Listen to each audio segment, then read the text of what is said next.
Hello viewers. When is a Boston shoe not a Boston shoe? Is this a Boston shoe or is it something new? Rods of Energy or an Adidas Pro facsimile? Let's roll the thing.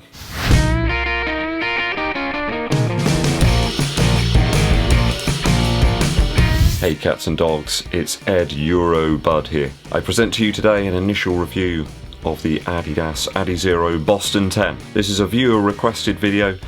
I wasn't going to pick this shoe up, but I have done. I'd like to say I'm really pleased about it, but we'll get to that in a minute. What on first experience, or at least box opening, appears to be an Adidas Pro 2 training partner in my UK size 11 or US size 12. This one comes in at about 12.2 ounces, so it's about 346 grams in the left shoe and 354 grams in the right shoe. So right one's a touch heavier. You gotta be honest, there's a sizable chunk of foam and rubber here in my hand. So about 75 grams heavier than the Adidas Pro 2. It comes in at 130 Earth credits in the UK. I took this one out for an initial 7-mile effort across various different paces, and this is a shoe that I've purchased with my own Earth credits, so there's no freebies here, no tomfoolery. Views today are my honest opinions. I do find this shoe true to size. I've heard some people saying it's large. It fits exactly like an Adidas shoe to me. No different to anything else. The Takumi Sen 7, Adidas Pro 2, they just all fit the same. I think this one's exactly the same. It's quite a tough shoe to get on due to the constrictive booty style construction, which wraps the foot extremely snugly, like a boa constrictor. Someone did comment the other day that I should try and script the videos, but I like to do it this way. Okay? Upper first. So upper-wise, the suede material makes another beautiful appearance. Just around the front of the toe box there to act as a bit of a safety zone. So quite similar to the recent models, namely the Adidas 6, but the mesh upper here is more akin to the Adidas SL 20.2 I reviewed earlier this year. There's a wider and taller heel counter here in comparison to the Adidas Pro 2, and aside from those suede sections, it's a vastly different upper to the Adidas 6 and the Pro 2. A tight and rather present shoe around the midfoot. I don't mean in the toe box. It feels like it's enveloping your foot rather than the almost barely there sort of upper you find on the Adidas 6. I'd say the upper is a more tidy affair than the Adidas 6. It doesn't feel like there's quite as much of it to hang around your foot that you don't need. And there's a massive padding there on the top of the tongue that ensures there's no painful lace lacerations. I've got to say this is a very warm shoe. Even with a very thin sock today, my foot was sweating.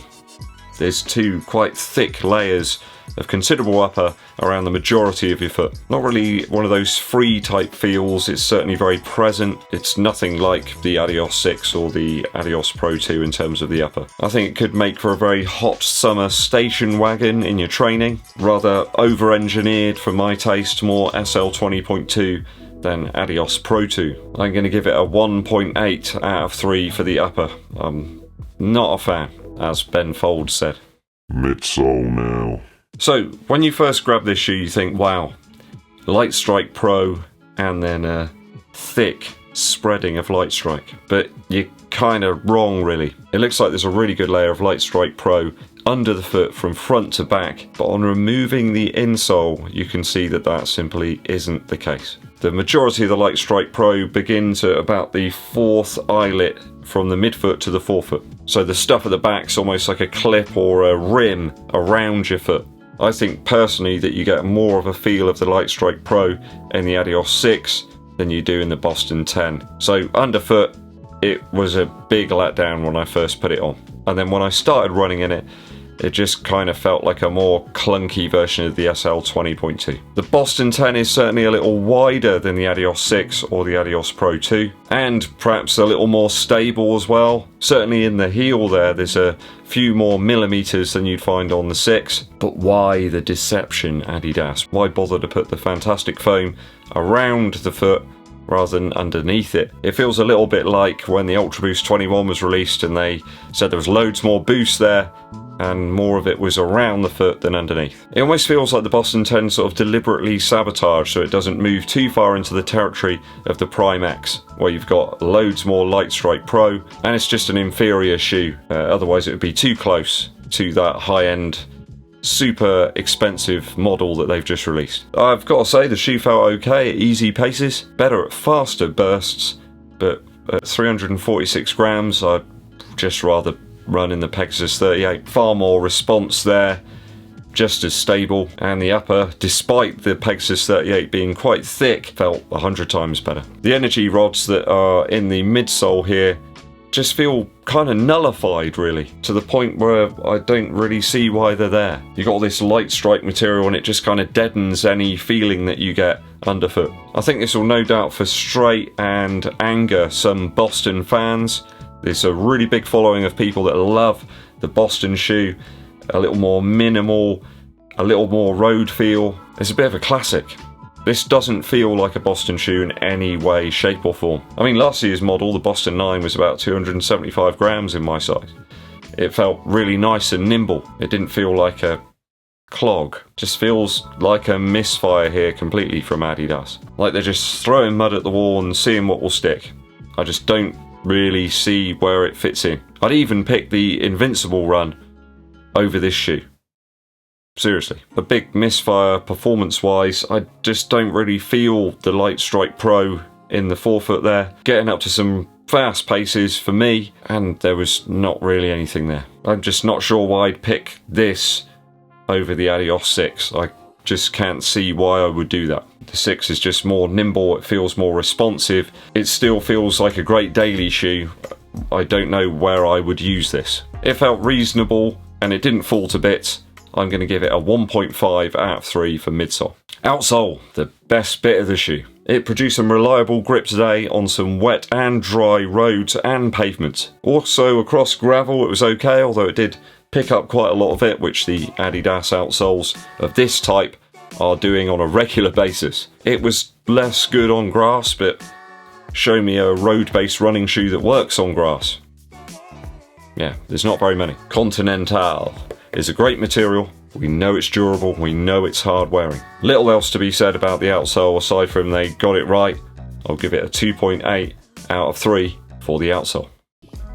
Value now. So 130 Earth credits for this one, where you can pick up the Adios 6 for 20 less. Just such a weighty shoe. It feels like someone's put a load of parts up onto a computer screen and chucked them together. I just simply can't recommend it to you. Energy rods have been placed in what appears like for fun, like let's make a Adidas shoe at a lower price point with energy rods that aren't the same as the Adios Pro 2 because people might want that.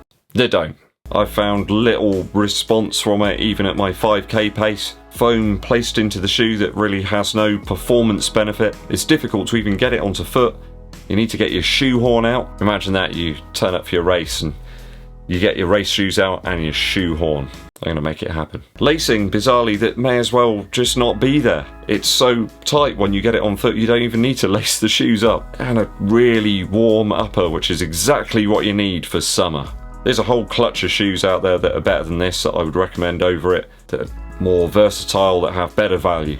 It might be the same team that designed the SL 20.2. That's what it kind of feels like. Just the whole midsole here feels like it could have been weight relief. They could have got rid of some of it. I just don't get it. It's like a facsimile of the Adios Pro 2, but without any of the performance advantages. It looks like it, but it ain't it. Kind of a bit like Diet Coke versus real Coke. Seems like a waste of that winning foam that I really like. Maybe one for runners who are after an Adidas shoe that's got a little bit more width to it. And I can't quite believe it, but I actually would prefer to run in the Invincible run than the Boston 10. I guess at least the Boston 10's a little bit cheaper, right? I am going to persist with the shoe, although it's got a great deal of things stacked up against it now. Just too heavy for a racer, too different to make it a training partner to the Adios Pro 2. It's something all of its own, I guess, but if it works for you, then great, I'm really pleased for you. But it's just too confusing for me. I don't really understand what it's supposed to be for. I wouldn't want to run in it for a long run. Just too constrictive around my foot. Maybe it'll improve with time. like a fine wine. So I'm going to total the scores up and put them up on the screen here for you. I'm not even going to play the music today. It's a bit of a sad one, this. I mean, you haven't seen too many of the shootubers persisting with this one, have you? Anybody?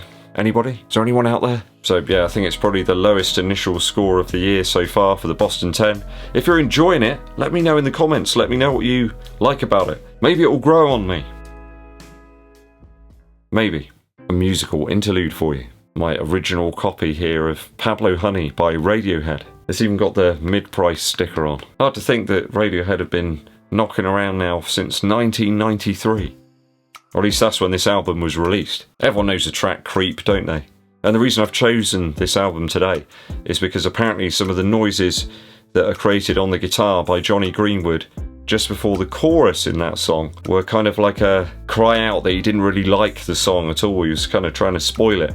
But then those sounds became synonymous with the track. I always like the track How Do You, which is number 3 on the album, and also track 5, Thinking About You.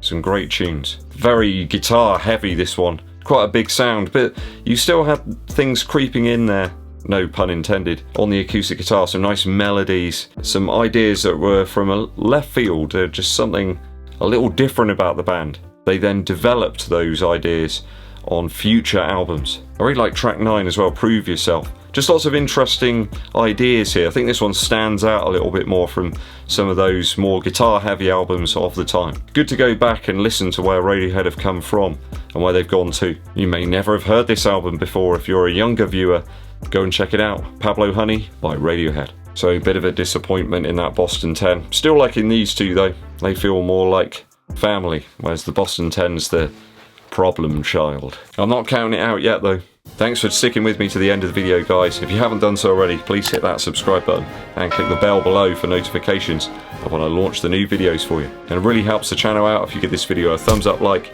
and share it with your running buddies. My name's EDDBUD, and I'll be seeing you